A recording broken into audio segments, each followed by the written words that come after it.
नमस्कार चाषी भाई मैंने आमर बालेश्वर जिलार सदर ब्लॉक रो श्रीरामपुर पंचायत मछुड़िया गाँव में एपटे आसी आमर जड़े सफल चाषी भाई ये तली पकईदे तली देखापी आसती किंतु ये आउ आमर 3 जन चाषी भाई को भेटिली कि ये पूरा गोटे बड़ पेस्ट से तली पकई कथा सहित।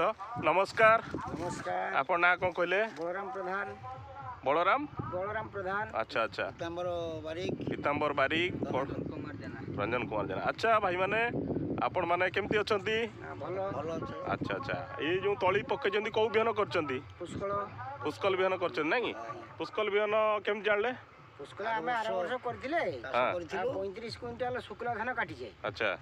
ये वर्ष से भाई पुष्कल आनी जे आर वर्ष भाई माने 35 क्विंटल सुखिला धान अमल करिसंती से हिसाब रे भरोसा विश्वास सहित ए वर्ष तली पकईचंती। आज की आपन तली केते दिन हम? ये 6 दिन। एबे तांकर तली क्यारी एठी अछि देखुथिबे 6 दिन रे तली हेछि। भाई के बहुत धन्यवाद। 6 दिन तली रे तांकर तली घेरा बहुत भल अछि जेटा कि से माने आपनकर बिहन पकई ता ऊपर पाउंस दे दैचंती आउ सबु टिपा बहुत भल उठिछि माने को गजाटा भी मिस नाही। तो भाई माने आपण माने भी जदी बिहन पकई पाउंस पकातु देले भल रहिबो टिपा भल आसीबो। 5 दिन हेछि तांको तली रे पानी रो आवश्यकता अछि।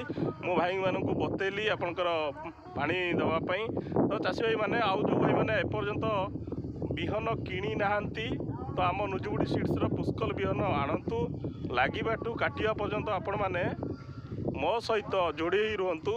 मोर सबु बेले आपण मानक सहित सपोर्ट रहिबो कि आपण फसल केमती भल अमल हबो। तो चाषी भाई मानकु मोर बहुत बहुत धन्यवाद।